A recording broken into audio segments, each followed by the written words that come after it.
ستا مینه رښتیا وه چې قربان دې له وطنه کړه، تا خو په رښتیا ټوله دنیا داسې غمجنه کړه. السلام علیکم ورحمة الله وبرکاته. څنګه دوستانو؟ ښه برابر یې دوستانو. ګیله من وزیر هم وفات شو، نو د ده په باره کې سره دا ویډیو شیر کوو چې دی څوک او څنګه وفات شو، څنګه نو په ټوله کیسه باندې هم پوه کوو، خو تر ویډیو تر اخره پورې وګورئ. که د دې نه مخکې تاسو زموږ چینل ته پر لومړي ځل راغلي یو، نو زموږ چینل د داسې قسم ویډیوګانو لپاره سبسکرایب کړئ، داسې معلوماتي ویډیوګانې تاسو ته په ټایم باندې میلاویږي. دوستانو د ګیله من وزیر دی الله پاک د ټولو نه مخکې هغه مور او پلار د هغه ښځه بچو له صبر ورکړي او الله دې ده له جنت فردوس نصیب کړي. نو ګیله من وزیر په باره کې هغه معلومات دي چې تاسو به ګیله من وزیر پیژنئ چې دی یو شاعر هم و او د افغانستان سره یې تعلق ساتو.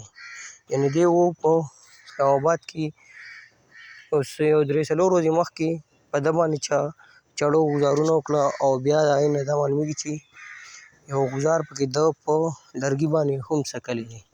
د هغې نه بعد دی بیا د ده علاج شروع شو، خو ډاکټرانو خپل کوشش وکړو، د هغې نه بعد دی په دې دنیا کې پاتې نه شو او دی فاني دنیا نه دی لاړو.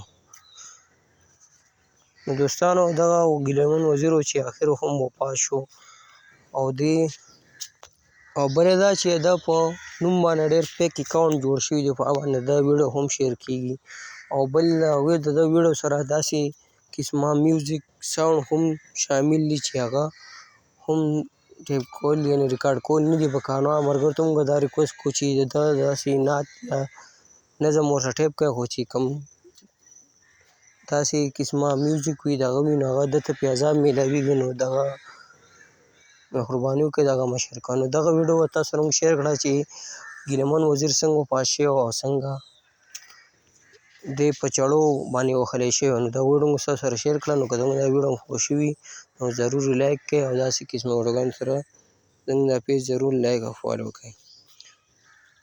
نو موږ له راکړه د اجازت پر روانه ویډیو که میلاویږو د الله په امان.